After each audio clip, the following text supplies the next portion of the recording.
Howdy, I'm Kate Kavanaugh, and you're listening to the Mind, Body, and Soil podcast, where we're laying the groundwork for our land, ourselves, and for generations to come by looking at the way every thread of life is connected to one another. Communities above ground mirror the communities below the soil, which mirror the vast community of the cosmos. As the saying goes, as above, so below.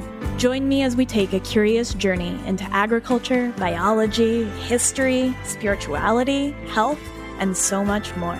I can't wait to unearth all of these incredible topics alongside you. Hello, and welcome to the Mind, Body, and Soil podcast, or is it the Groundwork podcast, or maybe honestly, it's the Kate Kavanaugh show, y'all. And I am your host, Kate Kavanaugh.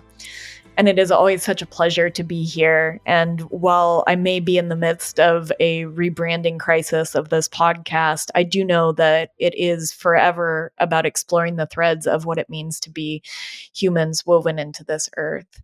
And to be the human animal that is woven into this earth. I come back to our episode with Melanie Challenger, which this episode really, really brought up for me. So if you haven't listened to that one, maybe give that one a listen.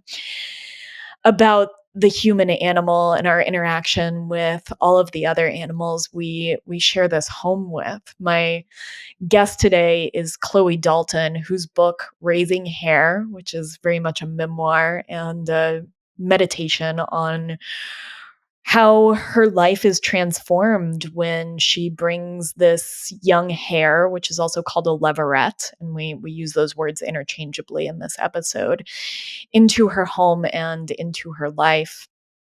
And I can't tell you how much I loved this book. It's been in my heart in the weeks since I've read it in a way that a book hasn't quite wormed in there quite in this way in some time. And Chloe's writing it's textural and expansive while being incredibly focused on just the most subtle details. And she brings you into her world with the hare in a way that makes you feel like you're right there. I feel like I have been inside of Chloe's house, that I myself was gazing at this hare as I was recording this podcast, because her descriptions are so rich and robust. And she walks this incredible line between bringing us into her world and sharing with us this hare that comes into her life without anthropomorphizing the hare. But we still get this peek at a little bit of what it might mean to be hare. And as we enter into March, and I think many of us are ready for that shift of seasons, this episode is asking us, what might it mean to be as constant as a March hare? You'll hear a little bit more about why that word constant throughout the course of this episode. I wanted to share a really short story at the front of this about the only time I ever saw a hare, which I've been thinking a lot about since this episode. There's a place in the New Mexican desert called the Very Large Array that's looking for life outside of Earth. And my husband and I went there many years ago. This is probably 13 or 14 years ago. And it feels, somewhat ironically, very much from an alien landscape out here in the New Mexican desert. You can't really, you're very far from any of the trappings of civilization or modernity. And in this space, there are these massive satellites that are on railroad tracks, so they can change the distance that they're apart as they search for extraterrestrial life. And my husband and I went there, and while we were there, we were the only people there, felt like the only people in the world during that time. I looked over and I said, "Oh my gosh, Josh, it's a young deer," because I had just glimpsed it. And he said, "No, babe, that's a hare."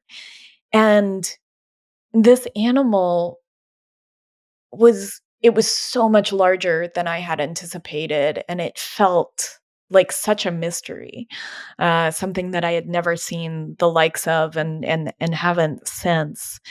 And we now refer to that experience as the very large hare at the very large array. And Chloe brings us into some of the magic that this animal has to offer us. And we explore tensions and themes around domestication, both what that means in terms of the sort of more used sense of sort of taming an animal to our human needs, but also in terms of what it means to actually become of place as a human animal. And we explore a lot about intimacy and mystery and habit and constancy. And Chloe lets us into a world with her. And I just can't recommend the book enough. It's a quick read. I read it in almost one sitting because I just couldn't put it down. And while I haven't gotten a chance to peek the audio version, I'm sure it is going to be just as good. Also explore themes around freedom, around ownership, and also just around awareness and what it means to actually become aware of what's unfolding all around us and how much nature is there whenever we decide to turn to it. I thoroughly enjoyed this conversation. I'm so grateful to Chloe for taking the time to come on the show in this tour of the book. And I'm really excited to share this episode with you and to think about how we let ourselves be changed. And I think that's the trick, right? Is just leaving ourselves open enough to be changed by these experiences that we could never expect. And they come in a lot of shapes and forms. And for Chloe, the hare is one of them. Left me very emotional, honestly. I really did. It's just sticking with me. And so I'm really excited to share this episode with you. I'm so grateful to our sponsors, Redmond Real Salt, um, for their patience with me as I roll out episodes in a bit of a staccato rhythm.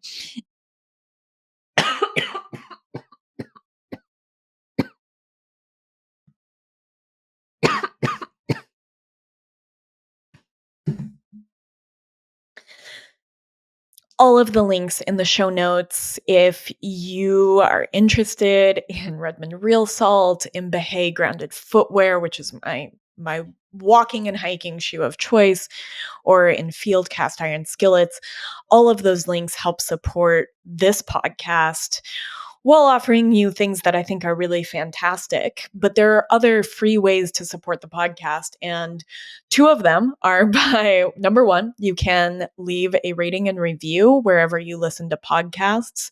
This really helps people find the podcast, or share an episode that you love with a friend. Most podcasts are found by word of mouth. And as I have an exciting slate of episodes coming up, I hope that they find the right earballs.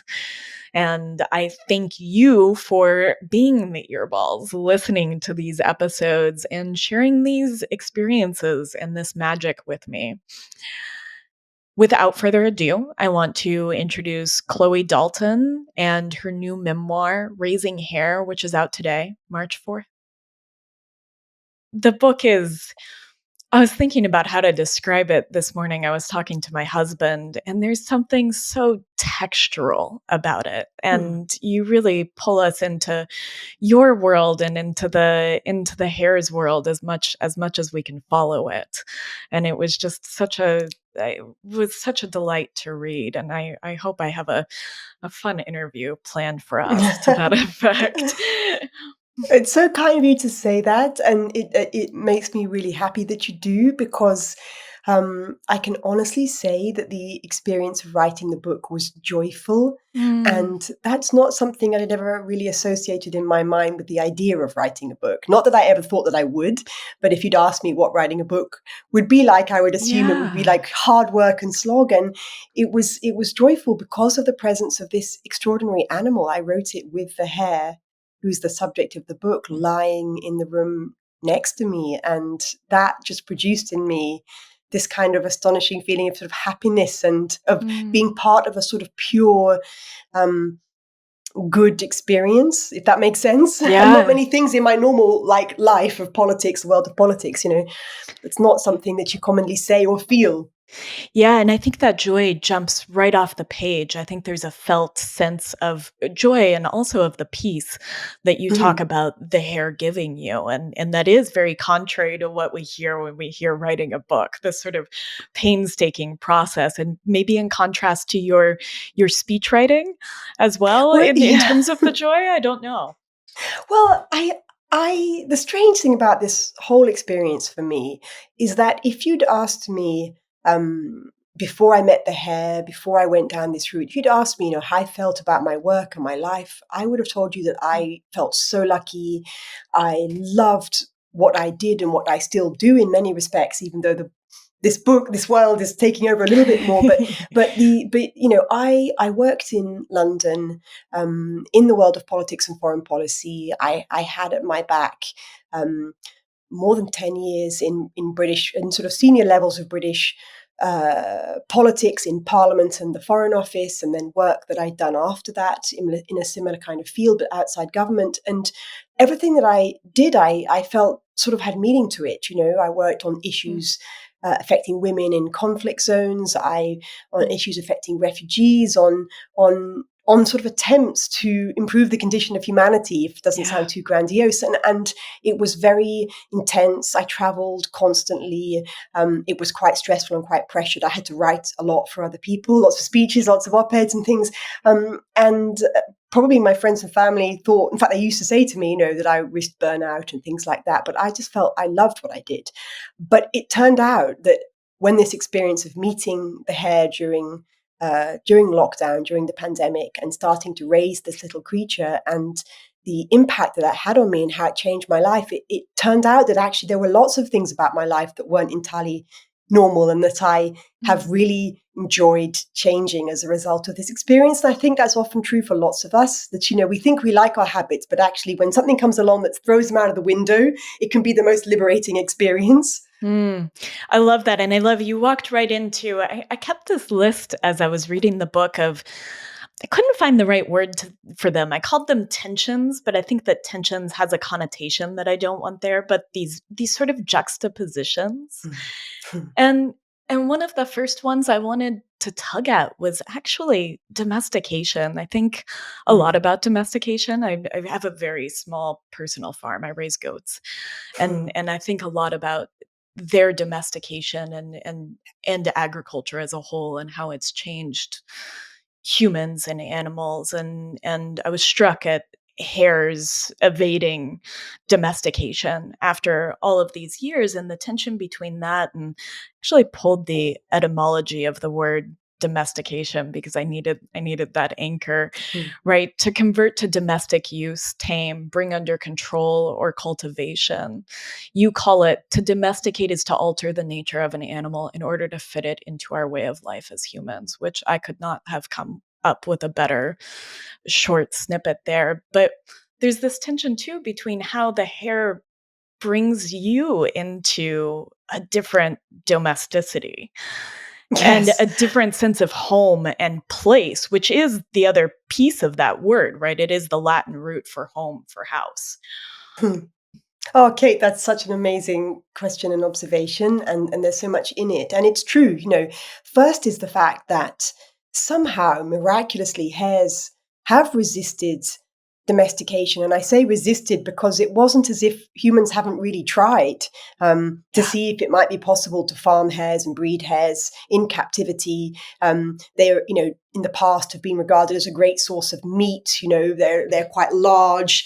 Mhm. And so it probably to our sort of early forebears seemed like quite a good idea to try to domesticate the hare.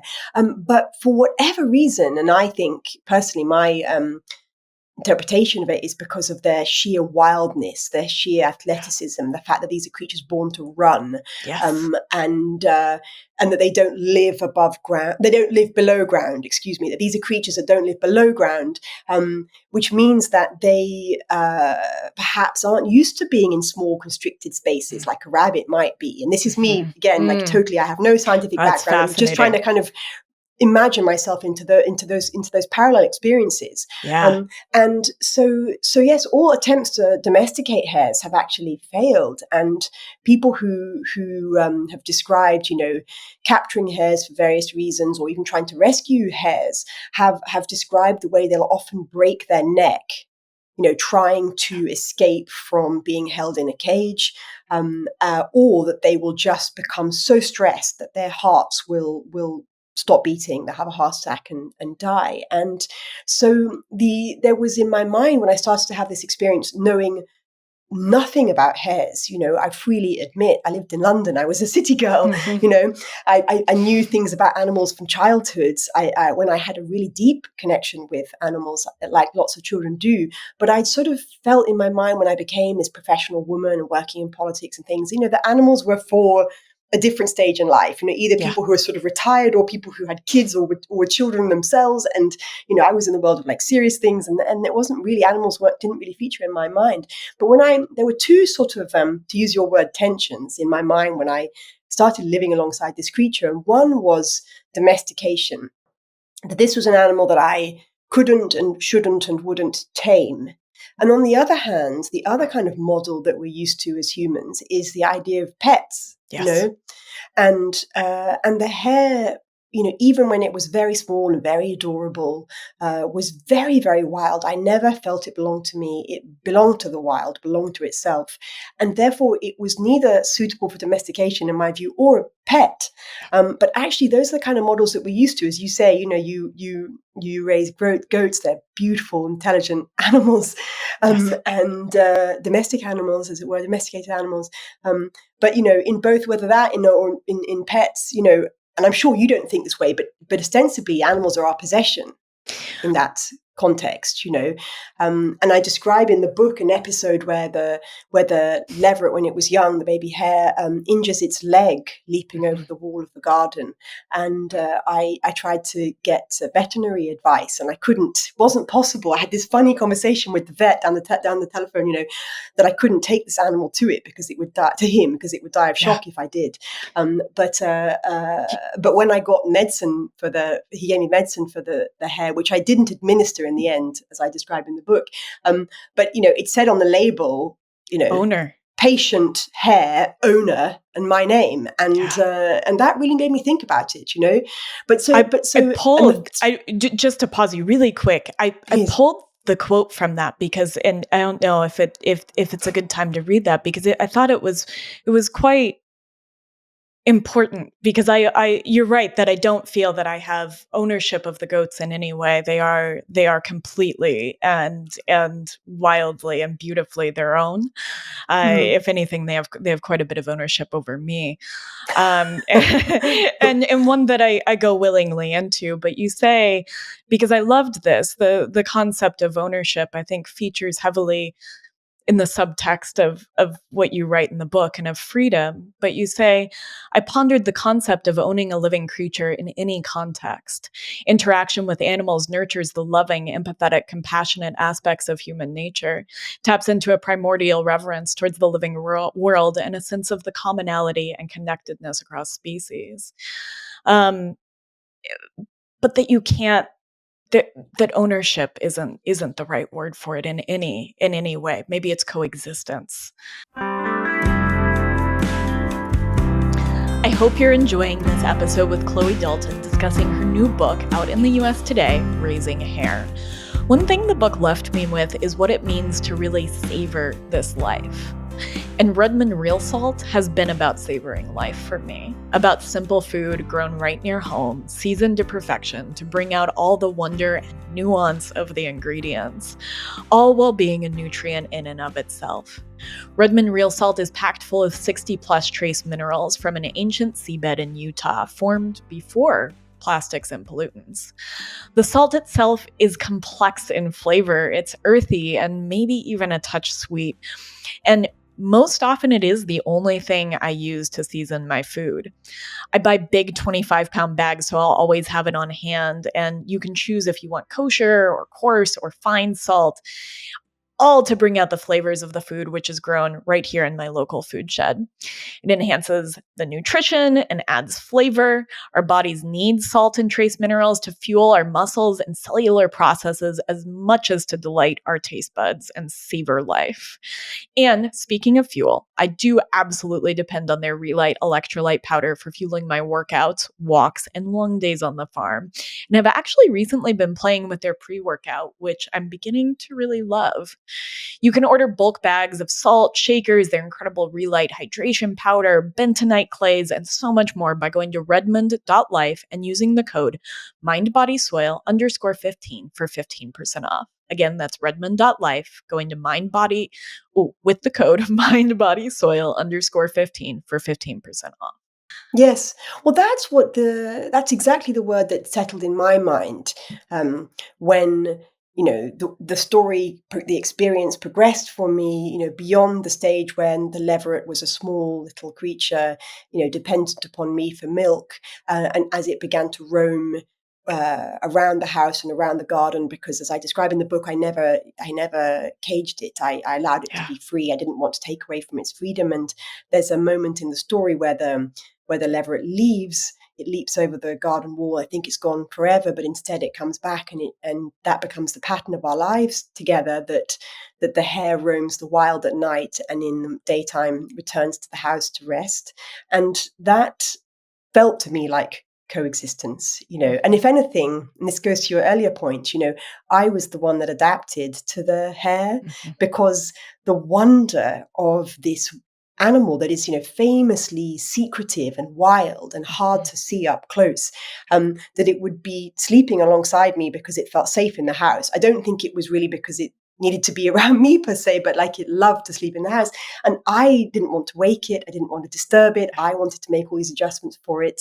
I wanted to avoid turning on lights at night so that its night vision wouldn't be affected. And I became, because of this animal, much more rooted to the patch of land that I was living on, to the seasons, to nature. And so this is your earlier observation that you made, whereas actually, while I was wrestling with these concepts of domestication and pethood, for want of another better word, the hare was actually domesticating me. I went from being somebody who traveled so much that they barely observed the passing seasons to somebody as I am today I'm in love with this particular stretch of land in the north of England. There's nothing particularly to set it apart from any other spot of land chosen at random, but it's become infinitely precious and dear to me.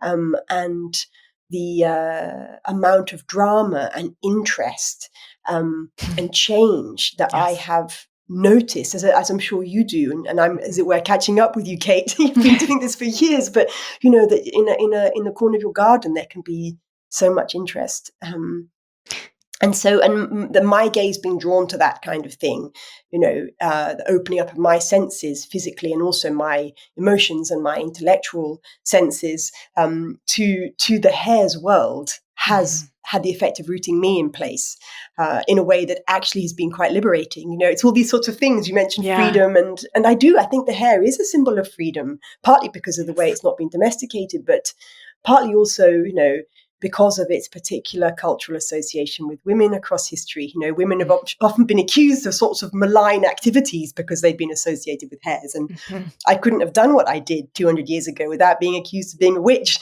And so the hare has exerted this powerful effect on my mind and emotions in a way that I say is inherently joyful. And that's what I hope that readers will find in the book, is that feeling of wonder and joy and the possibility of transformation and of coexistence with the wild.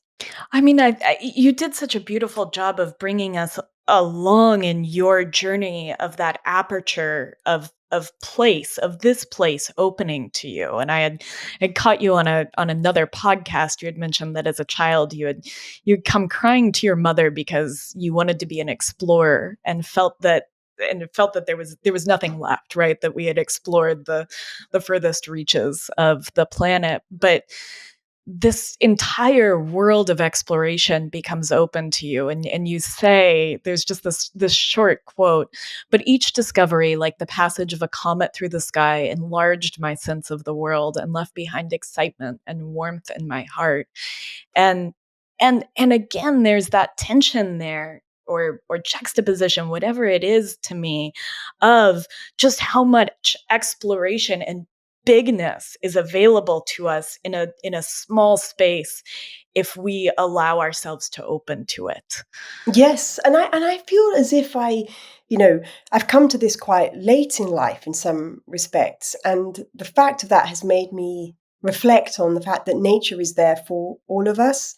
Yes, there are lots of barriers to our enjoyment of it. We don't all have equal access to it. I was very privileged to have this experience, but yet in whatever form it takes and whatever type of nature we ourselves are drawn to, and whether it's walking or drawing what we see or some kind of sports in the wild, in nature, it's something that's like our one true inheritance, shared inheritance. And the sort of wonder for me was realizing that somehow there's something incredibly forgiving about nature. It doesn't matter. It doesn't matter whenever you finally turn to it. It's there waiting for you, and it can be what you do in your garden or on your just windowsill, if that's all you've got living in the city, which is where I spent most of my life, to the possibility of deeper explorations. And one of the things that I found very consoling to me as a result of sort of learning about the hare and the hare's world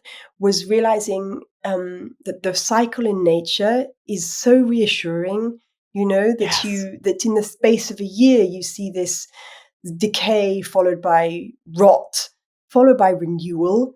And when we are in our stress, busy urban lives, worried about our future or the future of people that we care about, and wondering where sort of hope is going to come from, you sort of step into nature and it's sort of there that says it's okay. These cycles, these lulls, are okay, because out of those lulls, out of those periods where it might feel things aren't going great for us in life, something better can spring, new shoots. And everything in nature has its place. That's the other amazing thing. I know these are sort of basic observations, but for me, it was just that sense of, I spent my whole life trying to understand the world in terms of big macro forces of war and conflict and national interests and resources and all these kinds of things that drive what humans do to each other at a kind of global level. And I was missing this piece, which other people have found perhaps earlier than me, or maybe are listening and yet to discover it. But it's there, and it's the most sort of peaceful, joyful, rewarding feeling, that to realize that we're, at the end of the day, we're just animals, sophisticated animals, but we're just animals in nature, and nature is where we belong, and nature has a lot to give us. Yes. And we're embedded in it. We're interconnected with it, intertwined in it inextricably, cannot be teased from it. And I love that what you said, that nature is forgiving, that it's there when you decide to sort of come home, as it were. And I was thinking about towards the end of the book, you speak a little bit about mad as a March hare, and you propose the idea that perhaps it be as constant as a March hare. And I think that that constancy of nature that's also dynamic, just like you said, that there is this cyclicality to it, this beautiful, coming back around to it. But that coming back around is constant, is there. I find a deep sense of peace in that as well. As I was thinking about this episode with Chloe Dalton and her new book, Raising Hare, I kept coming back to this sweet description of the hare and how its feet looked as if they were wearing cashmere socks. I love the word umwelt for this, the specific way an organism of a particular species perceive and experience the world. And I love to pretend, with my extremely limited human ideas about this, that I can feel what it might be like to have, I don't know, the nose of a bear or the paw of a hare. in sensing the breadth and possibility of my swift-footedness. And so within that, and this feels like a bit of a silly connection, but it's really not. I want to give a shout out to Behay grounded footwear.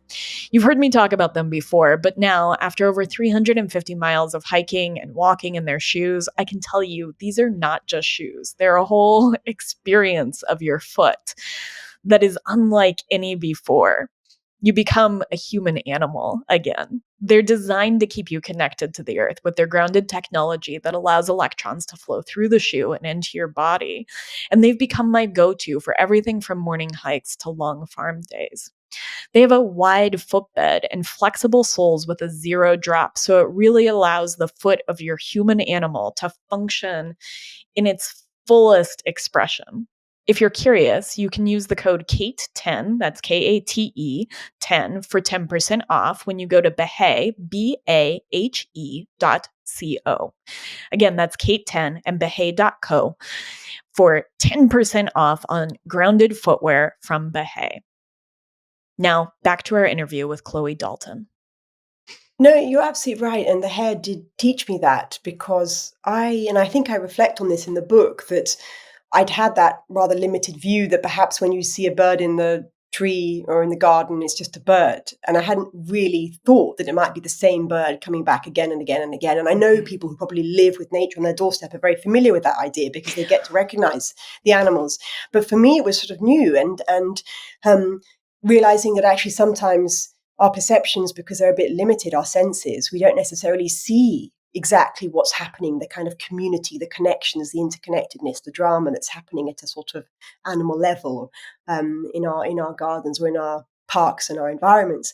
But the hare, I realized, is an animal that is faithful to a patch of land, and not just to a patch of land, to a spot on that patch of land where they will return every single day, if the weather is favorable, to the same sort of just narrow, shallow indentation that they've scraped in the soil. And that's where they'll rest all day long, conserving their strength and hiding from predators until night falls. And only human activity displaces them from those favored places. And so seeing the hare every single day doing the same thing, again, was really consoling to me, because we're kind of conditioned to think that it has to be infinite variety in our lives, and Yes. that's what's going to make us feel, fulfilled. That if each year it's a different holiday and a different experience and new friends and new clothes and, new music and all, and of course, there's definite value to all those things and rewards, and we learn and we grow and we need the new.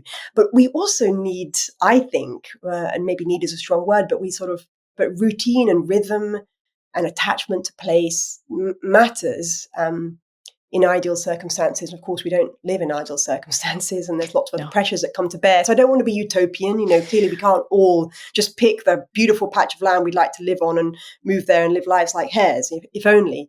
But just seeing, so on two levels, one on, for me, reflecting on my life and the kinds of the realization that I needed a bit more stability and that I would benefit from routine and repetition and habit and familiarity, but also then just seeing how complex and beautiful and sophisticated the lives of animals are, that sometimes we just regard as nothing special at all. And the reason I got so excited, writing this book and thinking about the hare, is it's a perfect example of, an animal that's sort of not really studied, it's not the objective, it's not a lion or a tiger or something that we inherently value, but it's beautiful and mysterious, and there are all sorts of lessons and interest and insights to be derived from observing it. And if that's true of a hare, what else is there in nature that we either don't detect or see, don't have time to see, or are incapable of seeing, or just simply dismiss as not being of any great significance? And for me, that's an exciting prospect. That really, it's not something to be feared. It's not a criticism of us. It's just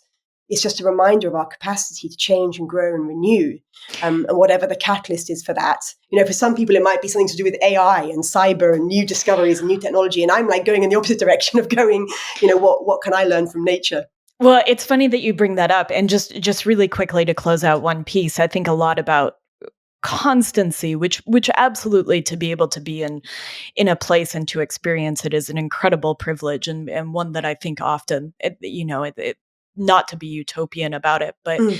I think often about, I sort of call it the cosmology of the mundane, right? And mundane's root word is actually to be terrestrial.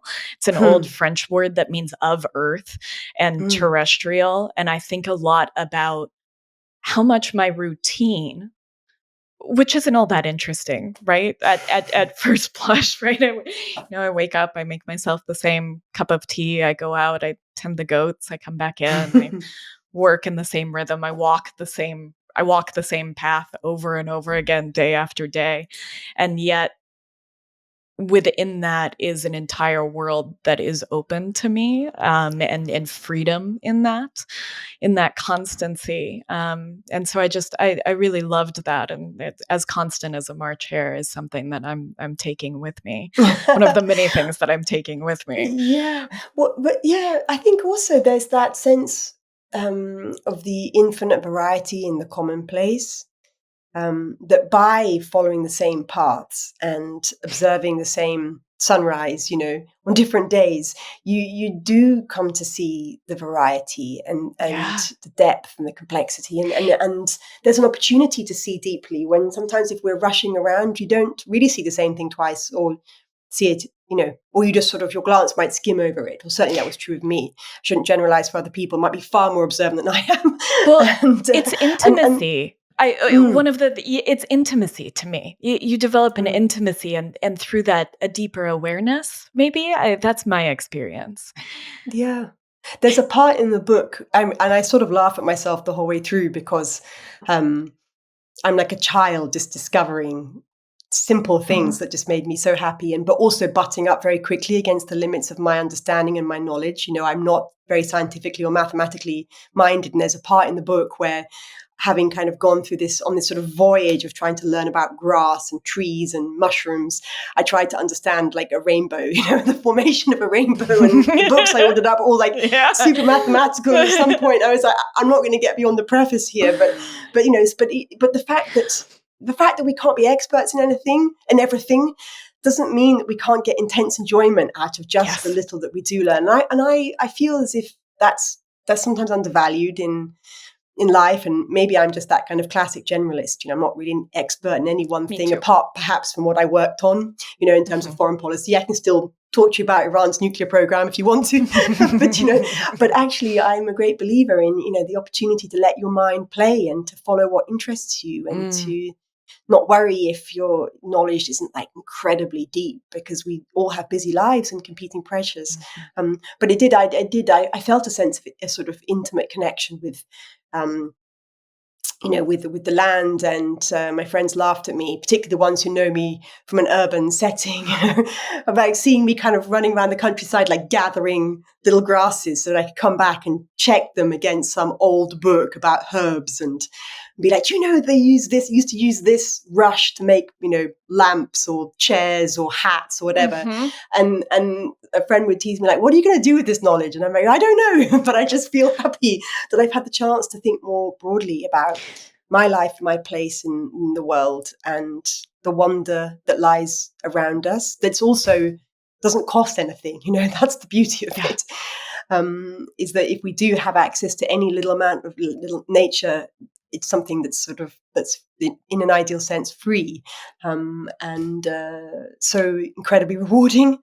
I have that piece where you're going through the grasses because I loved it. I loved it so much that this did open up this mystery and wonder of what was right there. And I kind of want to backtrack into something Mm. that you said in this, because you take us along this journey of exploring what little there is known about hares. And again, it feels in some ways that our imagination is so limited. I think oftentimes when it comes to the lives of animals or plants, or even I think about there's millions of bacteria in a single teaspoon of soil, right? I mean, just Mm. this proliferation of life that's quite literally right underneath our feet, and that we can't see that mystery. And you mentioned something about AI, and I think it's really interesting that we are so curious, and our imagination around what might be possible with AI often feels very foreignly expansive to me. I don't have a Mm, great imagination for it, which is, I love that other people do, but at the same time, we don't imagine what a hare's life might be like. mm. uh, what it's doing, what's happening around us, the interaction of the grasses and the hair, or the little divots that the hair makes beneath a plant that actually seem to nourish it. I think about that bit where she's in the garden and really wears in this space beneath a tree that you've planted. And I think that there was in that this other tension of sort of intimacy and mystery with this bridge of your wonder Hmm. at the infinite connections that are possible just right around us.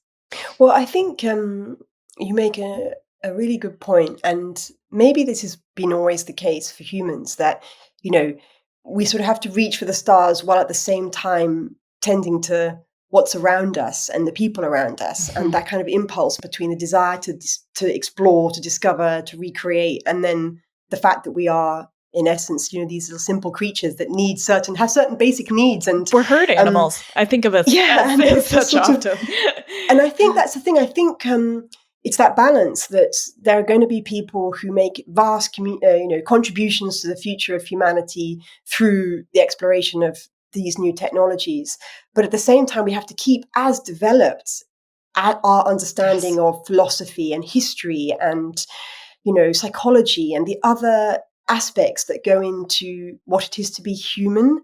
And I think preserving our humanity, not to get too sort of I don't know, broad in this discussion, not to go too far away from hair, but that whatever happens with technology, we've got to remember that our humanity and to be humane towards each other, but also towards nature and Yes. wildlife, not only because, it's necessary for the survival of the planet and all the rest, but just because we're not going to live rich, fulfilling lives. Our societies are going to suffer if we put all our eggs in one basket. So Yes. when I'm talking to, I'm not some wise old owl. I don't want to give you that impression, but when I'm discussing this with like my niece and people who are thinking about what to do with their life, we talk about the fact that it doesn't matter if, she, for example, not to single her out, she won't like that.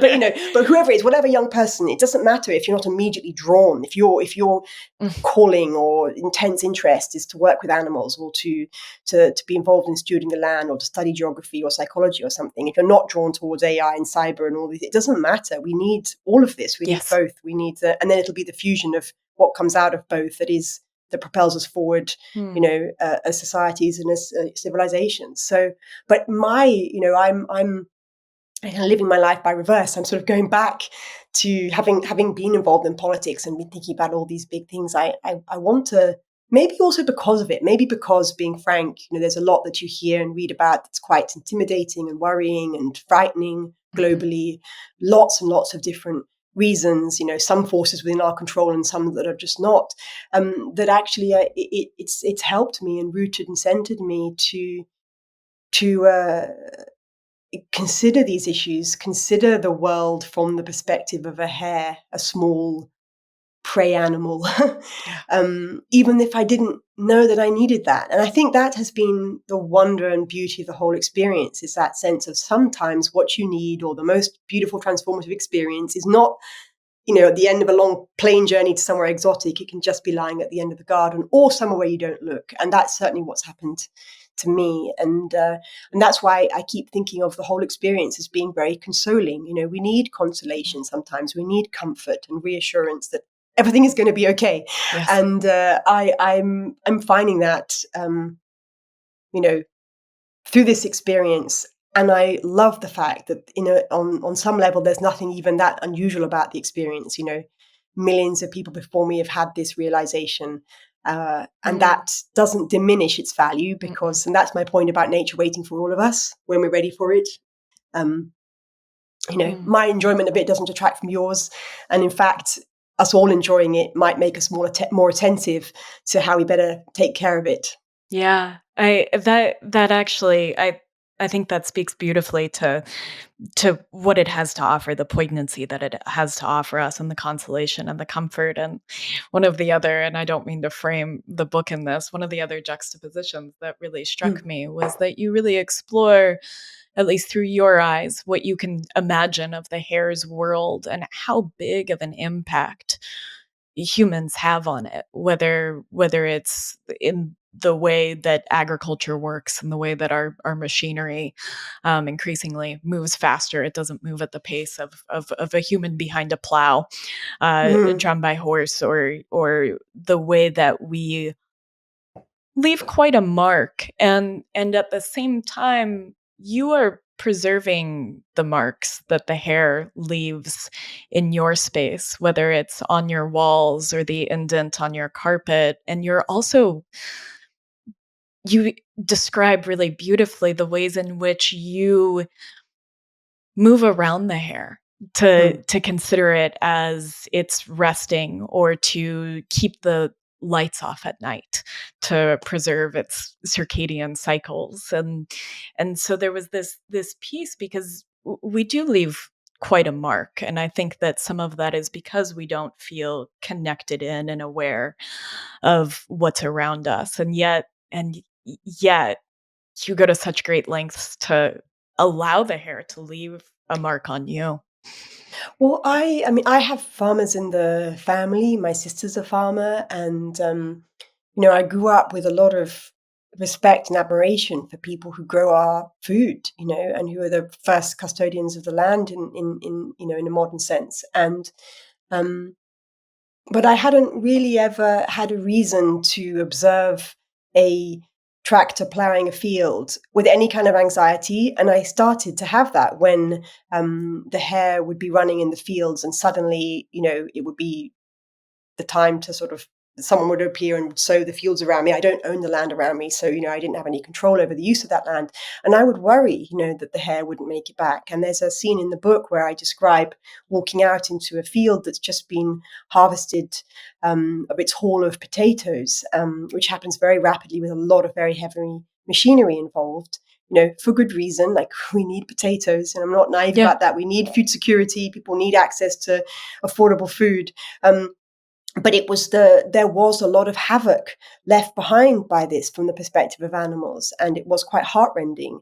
I don't know if this is typical or whether there was something about that day that meant this, but I found a hare that had been crushed, and there was a buzzard that had got its wing broken. Maybe it had come down, drawn by perhaps one of the animals that had been killed by the machinery. And so there was this sort of sense of, as I describe it in the book, blood in the harvest. And I don't try to set out in the book some kind of solution. I don't set Mhm. myself up as an expert. I'm not. These are, as you said, there are tensions. These are always going to be, you can't somehow just say, right, we're going to elevate the protection of hares above all other considerations. Clearly we can't.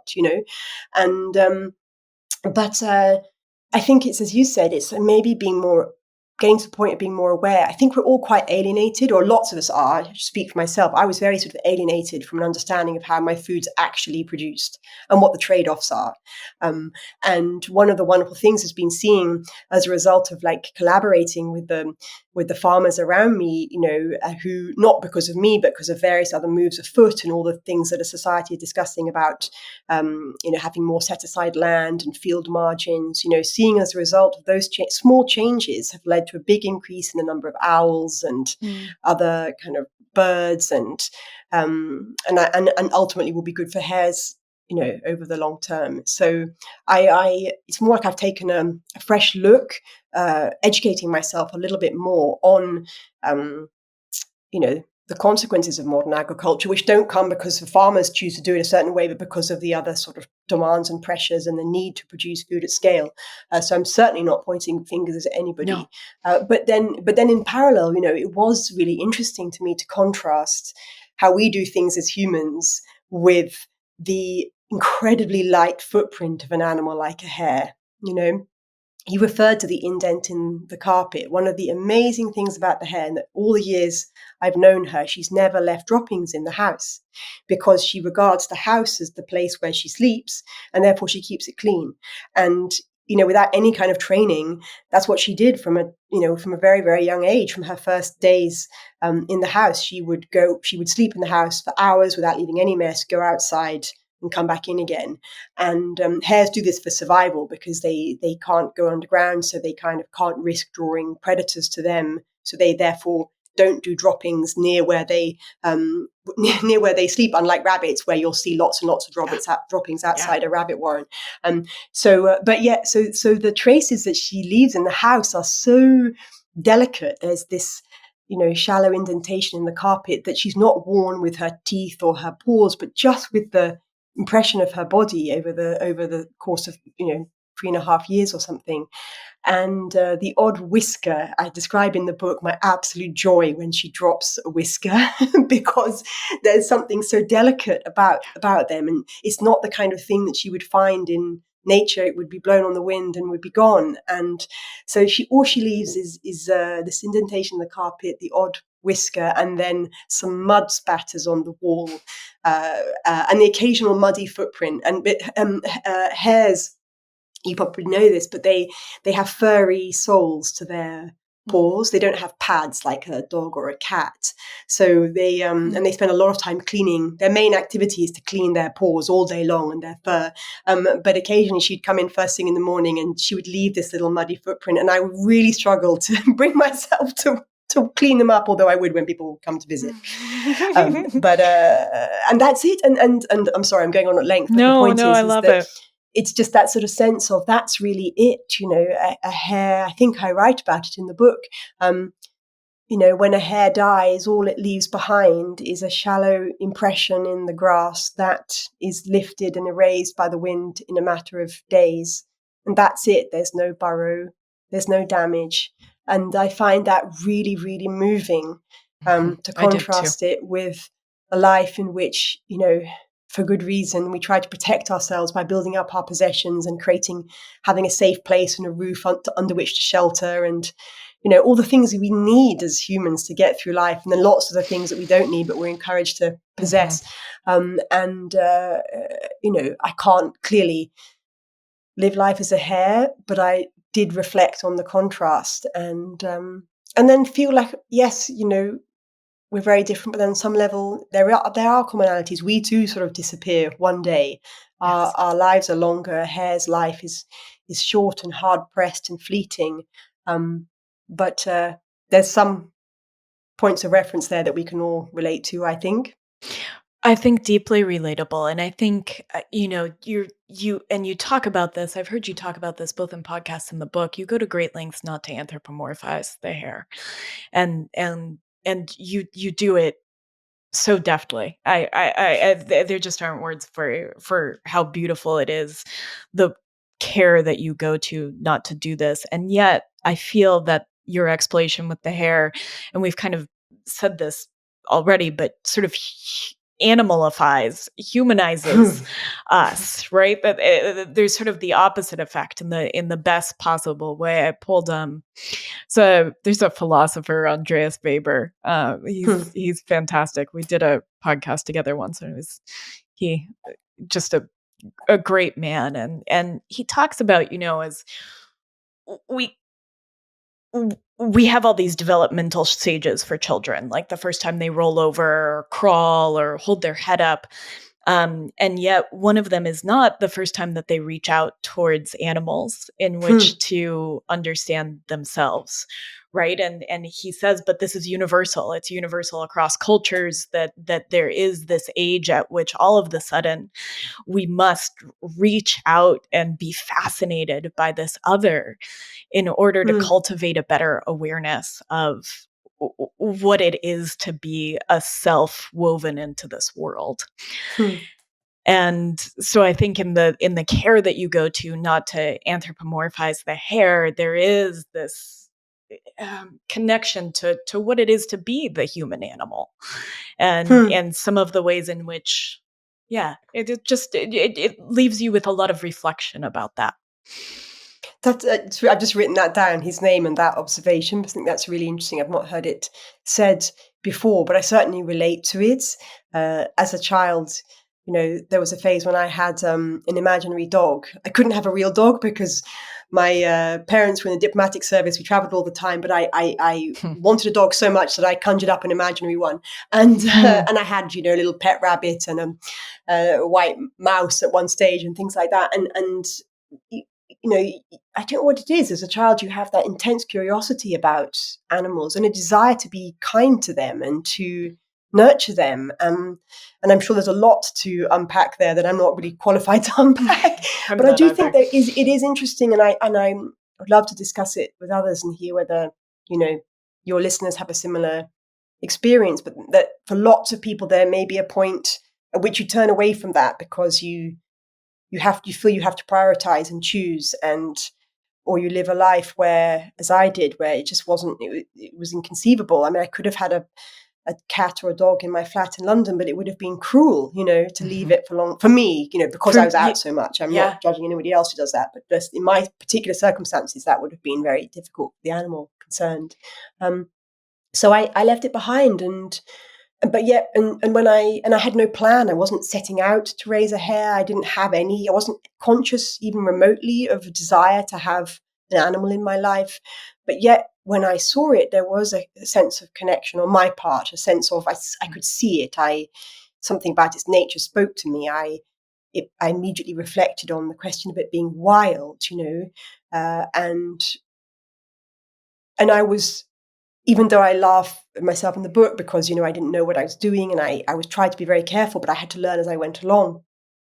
It touched something in me that was sort of there waiting, I suppose, perhaps from childhood, or perhaps, as your philosopher friend says, perhaps because of being at the level of an instinct that's essential to all of us. But I did think when writing the book, and it's very kind of you to say what you did about the way I did that, but I did try to start from an understanding when I was writing a particular scene of what I couldn't claim to know, and sometimes I would stop and I would be writing something and thinking something, trying to convey it to other people in a way that would be vivid, and I would have to stop myself and realize, but I don't actually know. I don't know. I can't say that the hare was feeling joy, or that the hare was tired, all those kinds of things. I couldn't say that. I don't know. And the exercise of thinking about that, I found fascinating for me personally.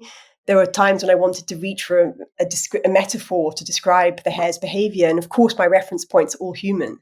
Yeah. But then I realized sometimes my editor would point it out to me. Sometimes I pointed out myself that I was, as it were, leaping too far ahead into assuming that I could understand what was going through this creature's mind, and the respect for the difference while enjoying that sense of connection and commonality, and that there's something similar between us as animals, human animals or animals.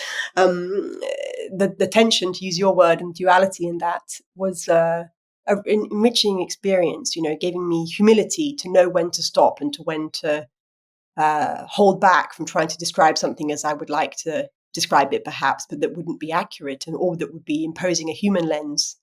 And I think I wish I knew more about it. I'd love to study it.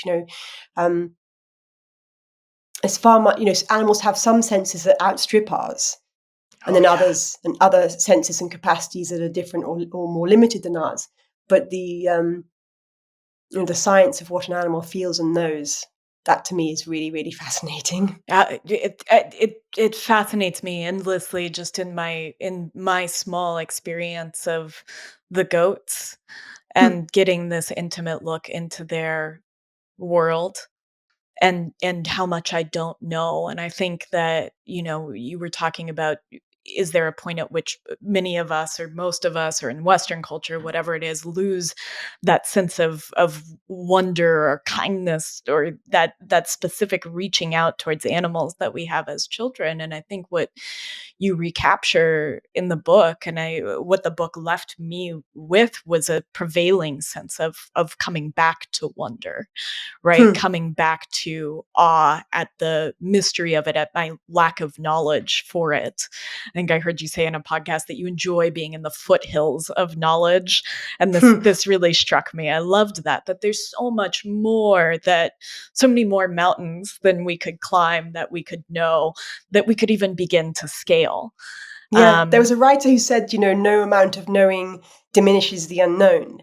But that's not supposed to make you Oh, feel like you should give up because there's no point because you're never going to yeah. know it all. It's just that you don't ever have to get jaded because there's always going to be new things to discover. Oh, Am I allowed to ask you a question, which is please. that one of the things that there were areas of the book that I couldn't go as far into as I would like, just for the sake of not boring the reader. But, you do notice differences in the characters of the animals. And that was something that really struck me, that I don't know what the right word is because it's not personality, because that links to personhood. Mhm. But you know what I mean? That when the part of the story where the hare has leverets. I don't think I'm giving too much away if I say I that, was but trying to of her keep it own, which to is kind of like, yes. Well, maybe it's a bit of a spoiler. You can cut no, I this like out. this. We could rephrase it if necessary. But and seeing that although they all shared so many things in common, there were differences. Mhm, A certain animal is more timid than another. mhm. For whatever reason, we don't know. Is it because it's weaker in some kind of way, or is it because it's had certain experiences? And I just wondered if you noticed that with your goats, whether they definitely have different personalities. I actually think about this a lot, and I think it's one of the biggest gifts I've been given is to be intimate with so to see so many different members of a herd, Mm, and the breadth of experience, and again, personality not being the right word, right? Because it relates back to that person. Um, that fascinates me, and I think that we often view things in nature as kind of monolithic, that this is what it is to be hare, that this is what it is mm, to be goat, that this is what, and while we have these intimate relationships with pets, like a dog, we often don't find ourselves in our herd group to experience a sort of spectrum and breadth of how they are in the world. And the goats absolutely floor me in their mm. breadth of experience and behavior towards me, towards the outside world, towards one another.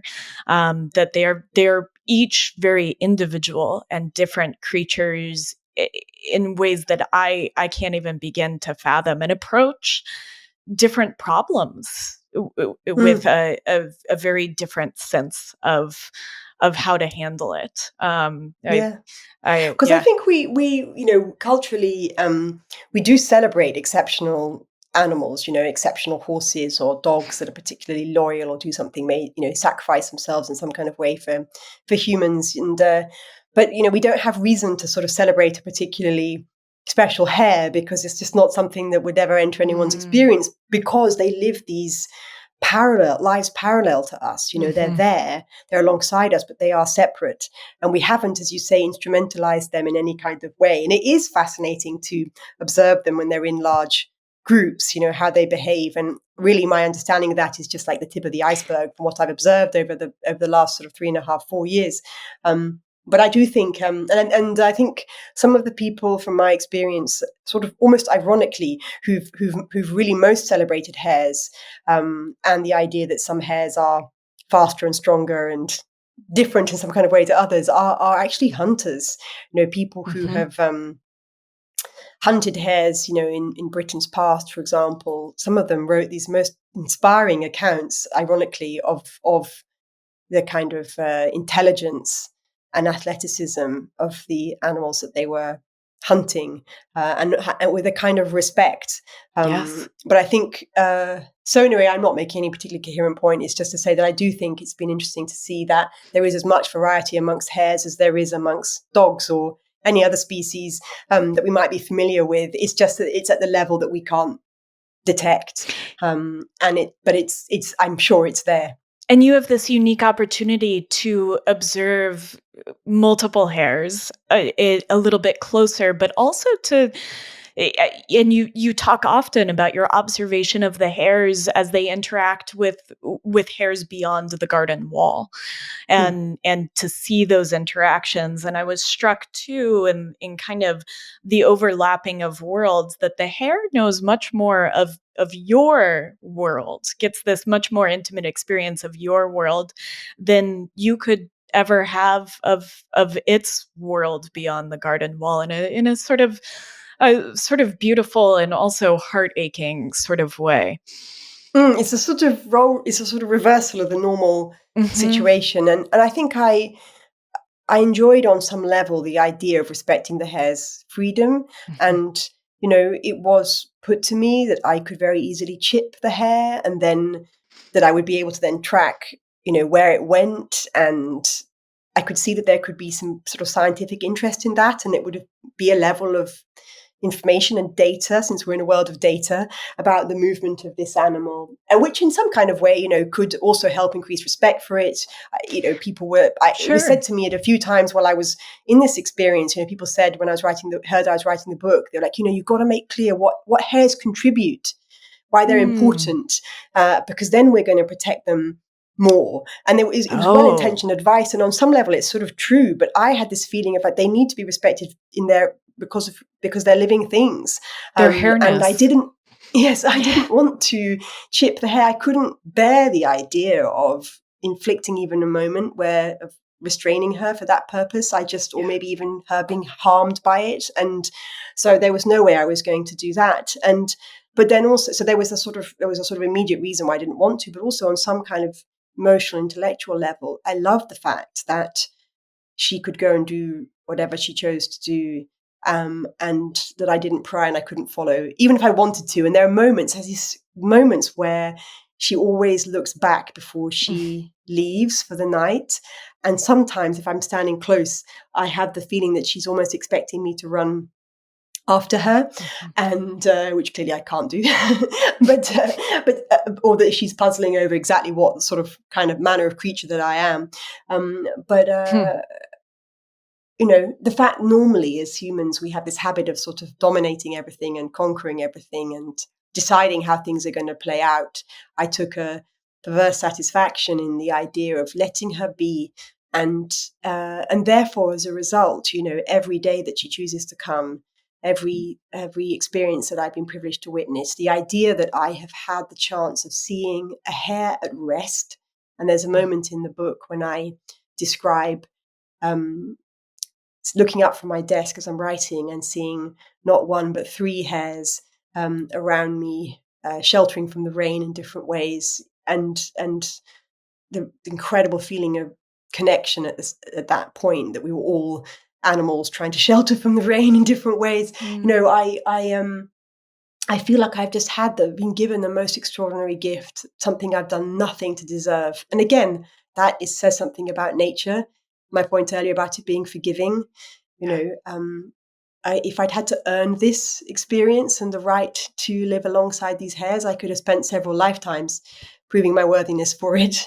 And yet somehow, you know, the hare was patient and accommodating and put up with all my efforts to know how best to interact with her. Um, and so the least I could do is to say, not to worry or try to work out what she does when she leaves. I think I mean it's so much about freedom, and I was really struck by that, but it's also, I mean, the gift of trust of an animal. I think Mm. of any animal is something. I think about this with the goats, is something that I don't take lightly. I mean, what an incredible gift that exactly what you said, right? But several lifetimes would not make me worthy of that gift of trust and companionship that I have been given. And Mm. I think that from the outside looking in, you reciprocate that with this deep sense of freedom for the hair. Yeah, I think so. I think maybe, you know, we learn things about ourselves all the time. I think freedom is quite important to me. Maybe because of my work, I'm so conscious of how many women, for different reasons, whether in our own society or others, don't have the freedom that I've Yeah. enjoyed as a woman, as a professional, um, and you know, thinking of what one learns about women in, you know, our own families, and I Mm. so yes, I think probably there was something in the independence and fragility and Mhm. beauty of the hair that spoke to me on some kind of level as a woman, even though I've not really examined that particularly deeply, despite writing a book about the hair. But there's just a sort of feeling I have that there's something about, you know, even having said that I don't want to anthropomorphize the hair, there's something about this short, fleeting, fragile but beautiful life that a hare leads that sort of resonates with my feeling about what it is to be human. Mm-hmm. And because by definition animals live much shorter lives than we do, everything's accelerated. And perhaps that's going back to your other point about why we have these bonds with animals, is because in a short period of time with an animal, you go through things that, in terms of human development, would be stages that would take years, if not decades. And it's all there. It's compressed. It's very intense and beautiful and fleeting. And that's where the sort of the joy and the beauty and the tragedy and poignancy of those kinds of relationships. But definitely in this case, I really leaning into the joy and the happiness. It's brought me a huge amount of pleasure and happiness. And it's just wonderful to have a chance to share that with readers through the book, something I never, ever could have dreamt that I'd have a chance to do. And the idea that the book is available now in America is just thrilling to me. Yeah, and it'll be out when this episode is released next week. It'll be out on March 4th, and just in time to have the constancy of a March hare. And I think I just can't tell you how much I appreciate the way in which you approached this and led us into a very intimate experience for you, right? Like there is this place where there's this intimacy between you and the hare, but you also open the door for us as readers to experience that intimacy with prose that is so on purpose and and so thought through and so textural and rich. I felt just immediately dropped into your world with the hare, and it's going to stay with me for a long time. So many of your words and just what it brought to bear for me too, and so thank you for allowing us into your experience. Well, I'm honored. It's wonderful to have such a sensitive reader, of the book and of the story. And I one of the joyful, again, things about the experience has been meeting people around the country, in Britain so far, because it was published first in Britain, who we sit down afterwards and just talk about shared experiences with animals, and everybody's got an experience. I sat on the train yesterday down to London, and I got talking to a woman next to me, and she'd read the book, and she told me about rescuing a piglet that she'd found like scrambling around on the road, and she told me this whole story about how she and her husband had taken care of this little animal. And we've had conversations about every single kind of animal as a result of this book. And it's something, therefore, in a way that I think I'm lucky that, as I say, my experience has got some aspects that are unusual, but we've all can relate to that kind of desire to protect and nurture an animal, and then and the experience of getting so much more than we deserve in return. People who have such rich experiences and relationships with animals in their lives in different ways, whether it's their dog or, in your case, your herd of goats. So they're a particular type of goat, or you got lots of different They're species? mixed. They're a bit of a mutt. They're a bit of a mutt. Thank you for calling attention to that too. I didn't think that is a pretty universal experience of experiencing certain animals throughout our life, whether it's a dog or a cat or a mouse or a pig or a goat or a hare. And having these profound moments. I'd actually pulled a quote from Melanie Challenger. I don't know if you've read the book How to Be Animal. Some of your prose recalled some of the way that you thought about this recalled Melanie for me. No, I have not read it. I've just written it down. I'm going to read her after this. Really beautiful book about the human animal, right? And I take care in my life to remember that I am an animal, that I'm not separate from that. But I pulled this little quote, and I'll say this and we can wrap up. I don't want to keep you too long, but she says, this is in an essay she wrote, for all our destructiveness, humans are also promiscuously compassionate and thoughtful. In fact, humans are what I like to call love generalizers. Our bodies resurface hormones like oxytocin from our maternal child bonds and our later affiliations with one another, and also when we bond across the species boundary. It is a marvel of nature that a creature like us has evolved in such a way as to be able to love a skink or a pig or a python or a wren. Okay, perhaps we don't love these other species quite as forcefully as we do our own kind. Our love for one another is incredible, but we can love completely unrelated members of our species. And yes, perhaps I doubled there. We are a strange marriage of possible loves, an infinity knot of infinite possible relations. And we don't tell ourselves this anywhere near enough. The generalizable nature of our affiliative biology is our real superpower. So perhaps we might place a little more faith in our bodies. I've thought about that a lot, right? Just that love that you have for that hare and you share with us. And yeah. Well, thank you. And I think, as I describe in the course of the book, I go on a bit of a journey to realizing and being at ease with the fact that it is a form of love, and that it's okay to feel deep attachment to animals in our lives. That's probably a commonplace for most people. For me, as I've said earlier, it took a little bit of adjusting and accepting, because it felt as if this experience didn't belong in my serious professional life. And actually, I've come to realize that I'm broader and more compassionate and more patient, and I hope more understanding and humane as a person with both. It's not one or the other; it's the combination of the two. So anyway, the chance to discuss it with you has really deepened my joy in this whole experience. So thank you so much, Kate. It's been a huge pleasure. Well, you have deepened my joy immensely. Thank you for the book, Raising Hare. We'll have links in the show notes to everything. And just thank you for taking the time, Chloe. Thank you so much for listening to this episode of the Mind, Body, and Soil podcast. If what you found resonated with you, may I ask that you share it with your friends or leave us a rating and review wherever you listen to podcasts? This act of reciprocity helps others find Mind, Body, and Soil. If you're looking for more, you can find us at groundworkcollective.com and at Kate_Kavanaugh, that's KATE_KAVANAUGH on Instagram. I would like to give a very special thank you to China and Seth Kent of the band All Right, All Right for the clips from their beautiful song Over the Edge from their album The Crucible. You can find them at All Right, All Right on Instagram and wherever you listen to music.